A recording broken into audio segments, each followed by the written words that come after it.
қағали мақыттар. Үш бақытым, ең бірінші бақытым қалқым менің, соған берем мойнымнан алтын кенен. Ол бар болса, мен бармын, қор болмаймын, қымбатырақ алтыннан нарқым менің.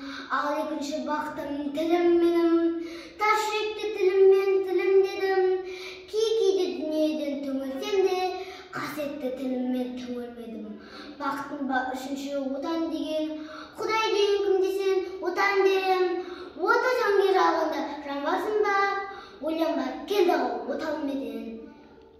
Түтін түтеді, өз өрбі көгерейбет, немелері көбесін шөбелер. Жадыңды ұста, жақсылық күтпегейсің, от емес оқ сұрасаң менен егер. Үш бірдей бақытым ба алақанда, мен амандай бақытқа жаратар ма? Үш күннің төгеді аспанымнан, Атырау, Алтай, Арқа, Алатауға.